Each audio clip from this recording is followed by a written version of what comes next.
Hello friends, my name is Pinky Kumari and I welcome you all on my YouTube channel Genesis Political Science. आज हम बात करेंगे chapter 3 के बारे में जिसका टाइटल है पॉलिटिक्स ऑफ प्लान्ड डेवलपमेंट और यह इस चैप्टर का पार्ट 3 है। आपसे मेरा ये रिक्वेस्ट है कि इस वीडियो को देखने से पहले आप इसका पार्ट 1 और पार्ट 2 ज़रूर देखें और हम फॉलो कर रहे हैं आपकी NCERT text book that is politics in India since independence. चलिए हम इस चैप्टर को एक सिंपल और इजी तरीके से समझने की कोशिश करते हैं डायरेक्ट आपके एनसीईआरटी टेक्स्ट बुक के पेजेस को रीड करके। आपसे मेरा ये रिक्वेस्ट है कि इस वीडियो को जब भी देखें आप अपनी एनसीईआरटी टेक्स्ट बुक के साथ बैठें। Before I start this video, I want to say thank you to all the 50 subscribers for trusting this channel. सबसे पहले हम बात करेंगे पेज नंबर 49 के बारे में और आज का जो सबसे पहला हेडिंग है वो है द अर्ली इनिशिएटिव्स मतलब कि प्रारंभिक पहलें। As in the USSR, the Planning Commission of India opted for 5-year plans, that is FYP. इसका मतलब हुआ कि जैसे सोवियत संघ मतलब कि यूएसएसआर में था वैसे ही भारत के योजना आयोग ने 5 वर्षीय योजनाओं मतलब FYP मतलब 5-year प्लान्स को अपनाया। The idea is very simple मतलब कि इसका विचार बहुत सरल है। The Government of India prepares a document that has a plan for all its income and expenditure for the next 5 years. इसका मतलब हुआ कि भारत सरकार एक दस्तावेज तैयार करती है जिसमें आने वाले 5 वर्षों के लिए उसकी सारी आय और व्यय की योजना होती है। Accordingly, the budget of the central and all the state governments is divided into two parts. मतलब कि इसी अनुसार केंद्र और सभी राज्य सरकारों का बजट 2 भागों में बांटा जाता है। नॉन प्लान बजट मतलब कि हम कह सकते हैं गैर योजना budget that is spent on routine items on a yearly basis मतलब कि इसका मतलब हुआ जो हर साल की नियमित चीज़ों पर खर्च होता है। एंड प्लान बजट मतलब कि और योजना budget that is spent on. अब हम बात कर रहे हैं पेज नंबर 50 के बारे में। That is spent on a 5-year basis as per the priorities fix by the plan मतलब कि हम यह कह सकते हैं कि जो 5 साल की अवधि में योजना द्वारा तय प्राथमिकताओं के अनुसार खर्च होता है। A 5-year plan has the advantage of permitting the government to focus on the larger picture and make long-term intervention in the economy. इसका मतलब हुआ कि 5 वर्षीय योजना का लाभ यह है कि यह सरकार को बड़े परिदृश्य पर ध्यान केंद्रित करने और अर्थव्यवस्था में दीर्घकालिक हस्तक्षेप करने की अनुमति देती है। The draft of the 5-year plan and then the actual plan document released in December 1951 generated a lot of excitement in the country. इसका मतलब हुआ कि हम यह कह सकते हैं प्रथम 5 वर्षीय योजना का प्रारूप और फिर वास्तविक योजना दस्तावेज जो दिसंबर 1951 मतलब 1951 में जारी हुआ ने देश में बहुत उत्साह पैदा किया। People from all walks of life, academics, journalists, government and private sector employees, industrialists, farmers, politicians, etc., discussed and debated the documents extensively. इसका मतलब हुआ कि समाज के सभी वर्गों के लोग जिसमें हम बात करेंगे विद्वान मतलब एकेडमिक्स, पत्रकार मतलब जर्नलिस्ट, सरकारी और निजी क्षेत्र के कर्मचारी मतलब कि government and private sector employees, उद्योगपति मतलब इंडस्ट्रियलिस्ट, किसान मतलब कि फार्मर्स, राजनेता मतलब पॉलिटिशियंस आदि ने इन दस्तावेजों पर व्यापक रूप से चर्चा और बहस या फिर वाद विवाद की। The excitement with planning reached its peak with the launching of the second 5 year plan in 1956 and continued somewhat till the third 5 year plan in 1961.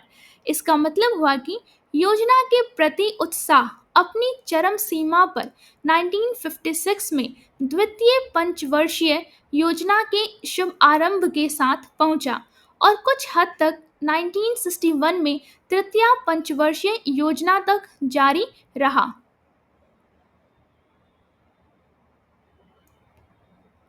The fourth plan was due to start in 1966, मतलब कि चतुर्थ पंचवर्षीय योजना 1966 में शुरू होने वाली थी।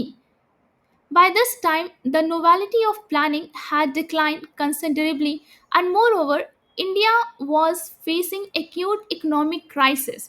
इसका मतलब हुआ कि हम कह सकते हैं इस समय तक योजना की नवीनता काफ़ी हद तक कम हो चुकी थी और इसके अतिरिक्त भारत गंभीर आर्थिक संकट का सामना कर रहा था। The government decided to take a plan holiday, मतलब कि सरकार ने योजना अवकाश लेने का निर्णय किया। Though many criticism emerged both about the process and the priorities of these plans, the foundation of India's economic development was firmly in place by then. हम यह कह सकते हैं कि यद्यपि इन योजनाओं की प्रक्रिया और प्राथमिकताओं को लेकर कई आलोचनाएं सामने आईं, फिर भी उस समय तक भारत के आर्थिक विकास की नींव मजबूती से स्थापित हो चुकी थी। अब हम बात करेंगे पेज नंबर 51 के बारे में। द फर्स्ट 5 year प्लान, मतलब कि प्रथम 5 वर्षीय योजना के बारे में। द फर्स्ट 5 year प्लान, जिसका टाइम पीरियड है 1951 से लेके 1956 तक, sought to get the country's economy out of cycle of poverty, मतलब कि प्रथम 5 वर्षीय योजना 1951 से लेके 1956 तक का उद्देश्य देश की अर्थव्यवस्था को गरीबी के चक्र से बाहर निकालना था। K.N. Raj, a young economist involved in drafting the plan, argued that India should hasten slowly for the first 2 decades as a fast rate of development might endanger democracy.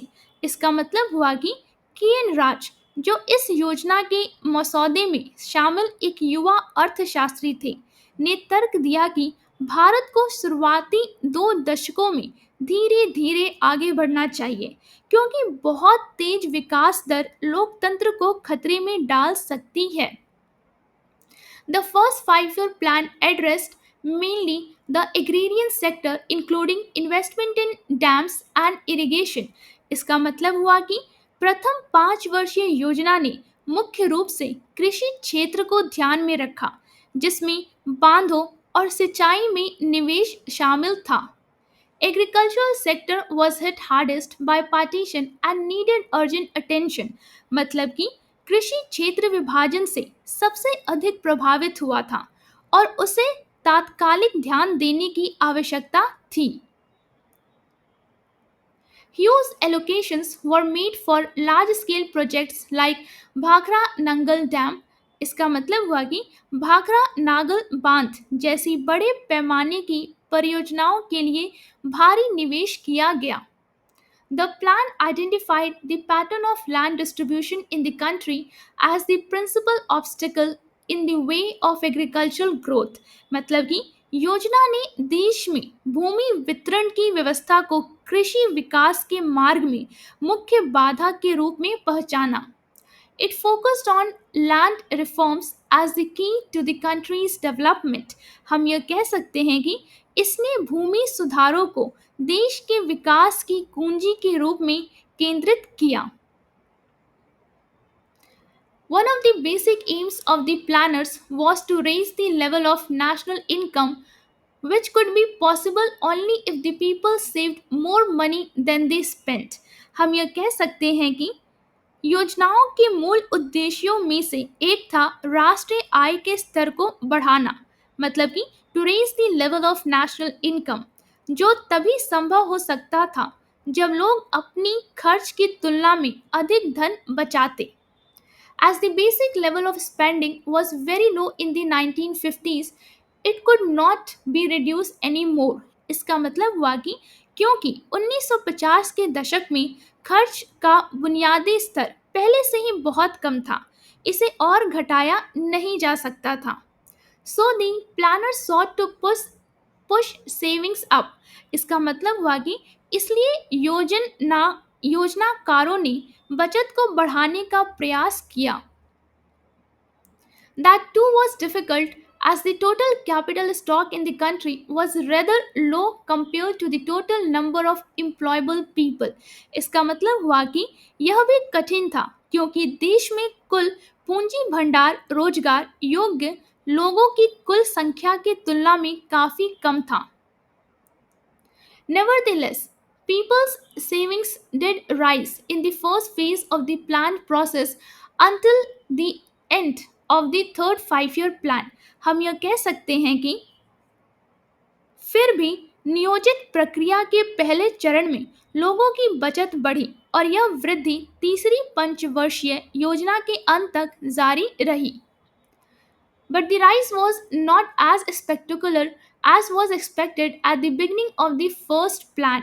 मतलब कि हम ये कह सकते हैं कि लेकिन यह वृद्धि उतनी उल्लेखनीय नहीं थी जितनी पहली योजना की शुरुआत में उम्मीद की गई थी। Later, from the early 1960s till the early 1970s, the proportion of savings in the country actually dropped consistently. मतलब कि बाद में 1960 के शुरुआती वर्षों से लेकर 1970 के शुरुआती वर्षों तक देश में बचत का अनुपात वास्तव में लगातार गिरता गया। अब हम बात करेंगे इस पेज पे जो येलो बॉक्स बना है उसके बारे में। चलिए इसमें क्या इन्फॉर्मेशन दिया है उसे समझने की कोशिश करते हैं। पीसी महालानोबिस जिनका टाइम पीरियड है 1893 से लेकर 1972 तक, scientist and statistician of international repute. हम यह कह सकते हैं कि अंतर्राष्ट्रीय ख्याति प्राप्त वैज्ञानिक और सांख्यिकीविद, founder of Indian statistical institute in the 1931। मतलब कि भारतीय सांख्यिकी संस्थान 1931 के संस्थापक, architect of the second plan, supporter of rapid industrialisation. हम ये कह सकते हैं कि द्वितीय योजना के शिल्पकार, मतलब कि architect of the second plan. फिर है सपोर्टर ऑफ रैपिड इंडस्ट्रियलाइजेशन, मतलब कि तेज औद्योगिकरण के समर्थक, और an active role of the public sector, मतलब कि सार्वजनिक क्षेत्र की सक्रिय भूमिका के पक्षधर। अब हम बात करेंगे रैपिड इंडस्ट्रियलाइजेशन के बारे में, मतलब कि तेज औद्योगिकरण के बारे में। The second 5 year plan stress on heavy industries, मतलब कि दूसरी पंचवर्षीय योजना ने भारी उद्योगों पर जोर दिया। It was drafted by a team economists and planners under the leadership of PC Mahalanobis। हम यह कह सकते हैं कि इसे पीसी महालानोबिस के नेतृत्व में अर्थशास्त्रियों और योजनाकारों की एक टीम ने तैयार किया। If the first plan had preached patience, the second wanted to bring about quick structural transformation by making changes simultaneously in all possible directions। हम यह कह सकते हैं कि यदि पहली योजना ने धैर्य का उपदेश दिया था, तो दूसरी योजना का उद्देश्य सभी संभावित दिशाओं में एक साथ परिवर्तन करके तेज संरचनात्मक बदलाव लाना था।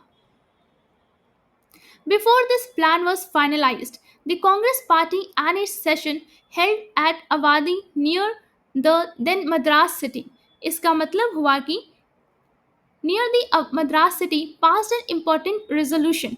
इसका मतलब हुआ इस योजना को अंतिम रूप देने से पहले कांग्रेस पार्टी ने मद्रास, अब इसे चेन्नई कहते हैं, के पास अवादी में हुए अपने अधिवेशन में एक महत्वपूर्ण प्रस्ताव पारित किया। It declared that socialist pattern of society was its goal। मतलब कि इसमें घोषणा की गई कि समाजवादी समाज की संरचना उसका लक्ष्य होगा। This was reflected in the second plan. यह दूसरी योजना में परिलक्षित हुआ।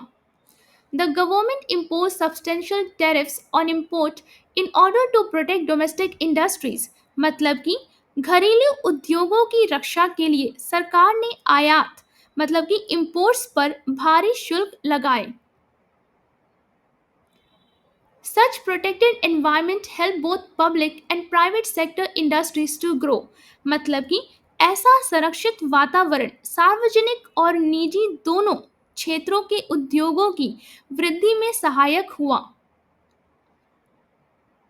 As savings and investment were growing in this period, a bulk of these industries like electricity, railways, steel, machineries and communication could be developed in the public sector।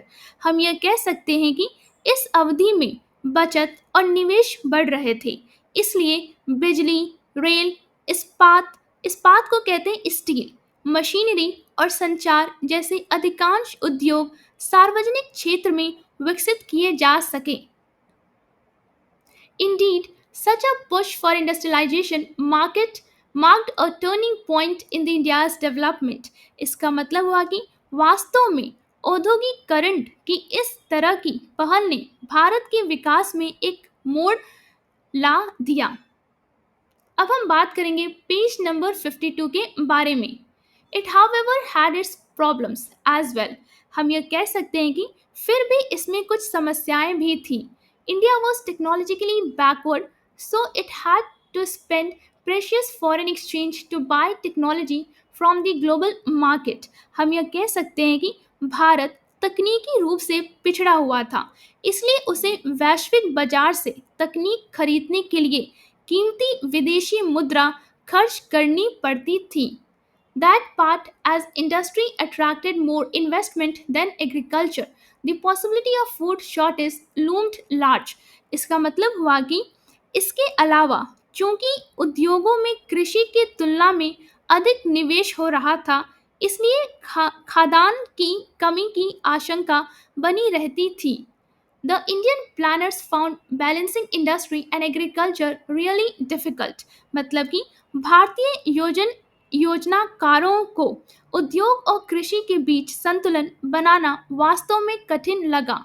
The third plan was not significantly different from the second। मतलब कि तीसरी योजना दूसरी योजना से बहुत अधिक भिन्न नहीं थी। Critics pointed out that the planned strategy from this time around displayed an unmistakable urban bias। इसका मतलब हुआ कि आलोचकों ने इंगित किया कि इस बार की योजना रणनीतियों में स्पष्ट रूप से शहरी पक्षपात झलकता था। Others thought that industry was wrongly given priority over agriculture। अन्य लोगों का मानना था कि उद्योग को कृषि से अधिक प्राथमिकता देना गलत था। There were also those who wanted focus on agriculture related industries rather than heavy ones। इसका मतलब हुआ कि कुछ लोग ऐसे भी थे जो भारी उद्योगों की बजाय कृषि संबंधी उद्योगों पर ध्यान केंद्रित करना चाहते थे। इस प्रकार आज हमने इस चैप्टर को कंप्लीट कर लिया है। उम्मीद करती हूँ जो पेजेस आज हमने डिस्कस किया है वो आपको एक सिंपल और इजी तरीके से समझ में आया होगा। अगर वीडियो अच्छा लगा हो तो लाइक और सब्सक्राइब करना ना भूलिए, शेयर जरूर करें और अपने दोस्तों को भी इस चैनल के बारे में बताइए। कमेंट्स में अपनी राय ज़रूर दें। बेल आइकन पे क्लिक करें ताकि अगला वीडियो मिस ना हो। मिलते हैं नेक्स्ट वीडियो में, तब तक के लिए थैंक यू।